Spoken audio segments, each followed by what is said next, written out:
stormy night, a desperate plane, and a single misunderstood word. This is not just a story of fuel exhaustion. It's a chilling study of human error, miscommunication, and the 73 lives lost because of it. The true story of Avianca Flight 52. The scene is New York's JFK Airport on a chaotic evening. With storms closing in, air traffic controllers scramble to land as many planes as possible before conditions worsen. Stuck in a holding pattern south of the airport is Avianca Flight 52, a Boeing 707 operated by the Colombian National Airline, carrying 149 anxious passengers. As the delay stretches on, the aircraft begins to run perilously low on fuel. AA-52, you have enough fuel to make it to the airport? Queries air traffic control. AA-52, New York, comes the reply. What you are about to read is not just a story about fuel shortages, weather, or air traffic control. It is a story about people, how they react and sometimes fail to react when pushed to the brink. AA-52, radar contact lost.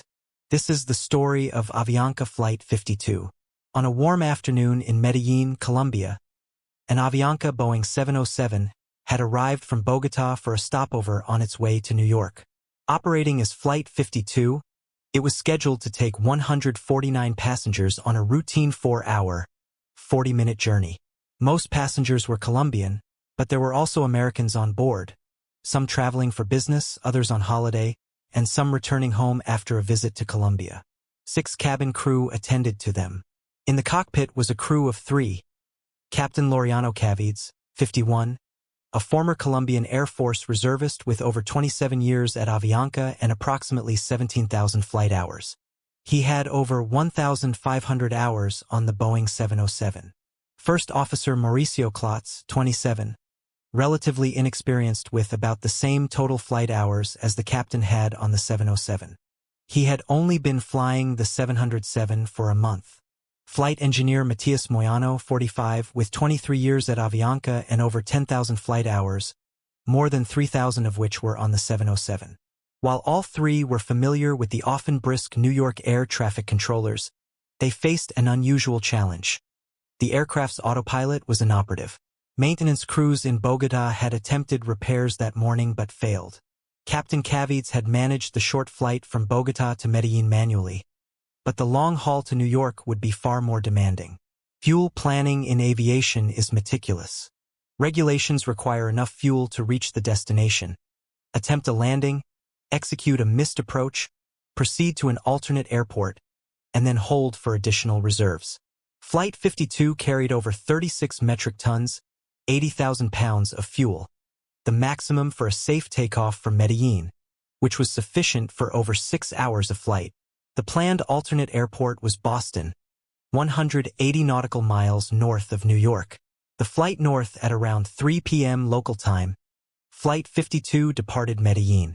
The weather was clear, and Captain Cavides manually piloted the aircraft to its cruising altitude. Meanwhile, over the northeastern United States, a low-pressure system brought low clouds, poor visibility, rain, and strong winds to the New York area. As the flight progressed, a separate storm was brewing in air traffic management. The Central Flow Control Facility in Washington, D.C., responsible for regulating traffic, had set an acceptance rate of 30 to 33 aircraft per hour at JFK. However, due to wind direction, only one runway was operational, reducing JFK's actual capacity to about 23 arrivals per hour. This mismatch created a bottleneck. Despite the known weather issues, the crew of Flight 52 did not request updated weather reports for New York or Boston as they flew north.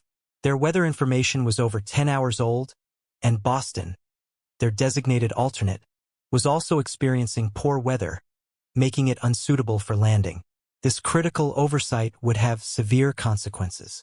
Mounting delays and miscommunication as Flight 52 neared New York, air traffic control instructed it to enter holding patterns, first over Norfolk, Virginia, and later over Atlantic City, New Jersey.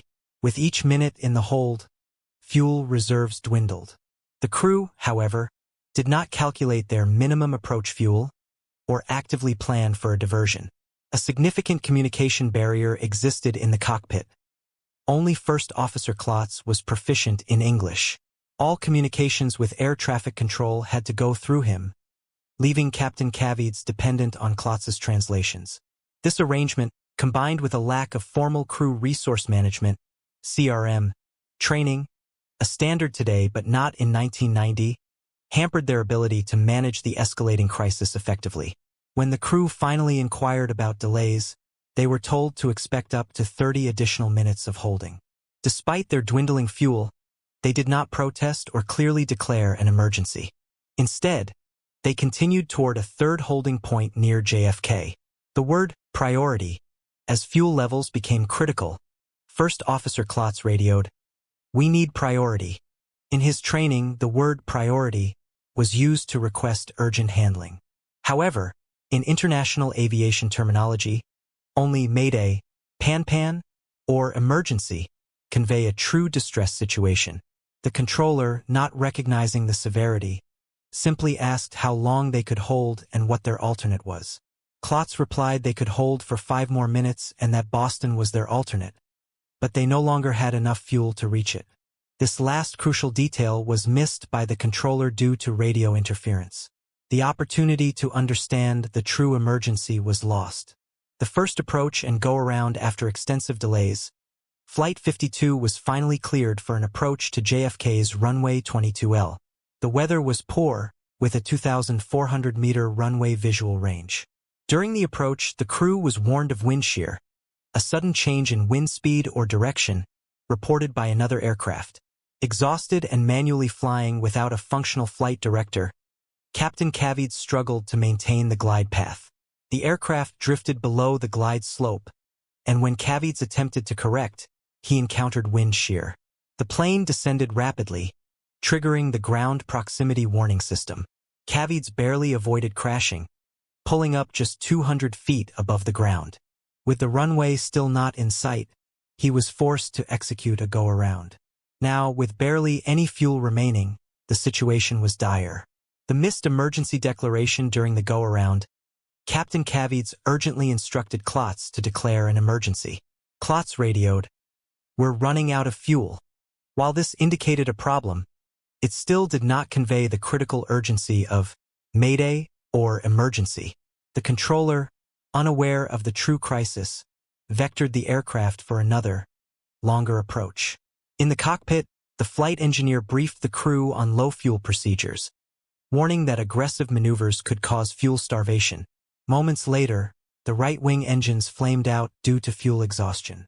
The final minutes climb and maintain 3,000 feet, instructed air traffic control. "We're running out of fuel," Klotz responded, yet again without using the word emergency. The controller, still not grasping the imminent danger, continued with standard vectoring. Shortly after, the remaining 2 engines failed. At 9:34 p.m., after 6 hours and 25 minutes of flight, Avianca Flight 52 lost all power. In the darkened cabin, passengers prayed and cried as the silent aircraft descended. With no engines and no visibility, Captain Kavits attempted to glide the plane to a safe landing. But without power, he had no landing lights or controls to guide him. The crash moments later, the Boeing 707 crashed into the hillside community of Cove Neck, New York, about 10 miles from JFK Airport. Of the 158 people on board, 73 lost their lives, including all 3 cockpit crew members and 5 of the 6 cabin crew. Aftermath and legacy. The investigation into Avianca Flight 52 led to major reforms in aviation safety. Clear emergency terminology. Pilots are now required to use explicit terms like Mayday or emergency when in distress, eliminating ambiguous language like low on fuel. Improved crew resource management. CRM training became mandatory, emphasizing clear communication, teamwork, and assertive decision-making. Stricter fuel management. Policies were reinforced to ensure final fuel reserves are protected and minimum fuel states are clearly communicated. Standardized English proficiency. International standards now require both pilots to demonstrate English proficiency. Enhanced air traffic management. Flow control procedures were improved to better manage traffic and minimize holding delays. January 25, 1990. Avianca Flight 052, a Boeing 707, is making its way from Bogota, Colombia, to New York's JFK Airport. On board are 149 passengers and a crew of 9, many looking forward to reuniting with family and starting new lives in America. The flight from Medellin, where it had a stopover, was smooth. But as they approached the U.S. East Coast, a storm of epic proportions was brewing, creating a domino effect of chaos in the skies. This wasn't just any storm. It was a complex weather system with strong winds, heavy rain, and thick fog, causing massive delays and holding patterns for dozens of aircraft. Little did anyone on board Avianca 052 know they were flying into a perfect storm of bad weather. Air traffic congestion and a subtle but deadly communication breakdown. Their journey, which had started with so much hope, was about to turn into a desperate struggle for survival just miles from their destination. As Flight 052 neared JFK, air traffic control was swamped. The bad weather had created a massive bottleneck. Planes were being stacked up in holding patterns, circling for hours while waiting for a chance to land. Avianca 052 was instructed to enter one of these holding patterns. The crew, led by Captain Loreno Cavietes and First Officer Mauricio Klotz, was experienced, but they were facing a growing problem: fuel. The Boeing 707 was an older aircraft without the sophisticated fuel monitoring systems of modern jets. The crew had to rely on their calculations, and as they circled, their fuel reserves were dwindling faster than anticipated due to the strong headwinds. They circled once, then twice, then a third time. For over an hour, they were stuck in the air, burning precious fuel, their window of opportunity to land safely getting smaller by the minute. The tension in the cockpit was slowly rising. They knew they couldn't stay up there forever. Inside the cockpit, the crew was becoming increasingly anxious. They had been holding for 77 minutes, far longer than expected. First Officer Klotz contacted air traffic control. He informed them, "We're running out of fuel." It was a statement of fact, but in the precise, high-stakes language of aviation, the specific words you use are critical. A little later, he told the controller, "We need priority." This is where a crucial misunderstanding began. In the world of air traffic control, the word priority simply means you get moved to the front of the line. It doesn't signal an immediate life or death situation. The magic word for that is Mayday, or declaring a fuel emergency. The Avianca crew never used these specific terms. The controller, dealing with dozens of other aircraft and hearing the word priority frequently that night, didn't grasp the true severity of the situation. He heard their request but didn't understand it was a final, desperate plea. This gap in communication, a simple choice of words, would have catastrophic consequences. Meanwhile, the controller at JFK, believing he was just dealing with another plane requesting to land sooner rather than later, cleared them for an approach. But the ordeal wasn't over. As they descended through the thick clouds and rain, they encountered severe wind shear, a sudden, drastic change in wind speed and direction. The plane dropped abruptly, and the autopilot struggled to compensate. The crew fought to regain control, but they were too low, and visibility was near zero. They couldn't see the runway. The ground proximity warning system blared, forcing them to abort the landing at the last second. It was a terrifying go-around. Now their situation was truly dire. They had used even more fuel attempting the landing and had barely enough to try again. The crew was exhausted, stressed, and running on fumes, literally. They were out of time and out of options. After the failed landing attempt, the controller directed them back into another holding pattern. This was the final straw. The crew knew they didn't have the fuel for more circling. First Officer Klotz once again radioed the controller. His voice, though professional, carried a new edge of desperation. "We are in an emergency," he stated. But even then, the specific phrase, fuel emergency, wasn't used. The controller acknowledged the message, but the damage was already done. Moments later, the first engine flamed out, then the second. The crew was now trying to fly a massive, heavy glider in the dark through a storm. The captain frantically tried to restart the engines, but it was no use. The fuel tanks were dry. In a calm but chilling voice, Captain Cavid said to his crew, "Show me the runway."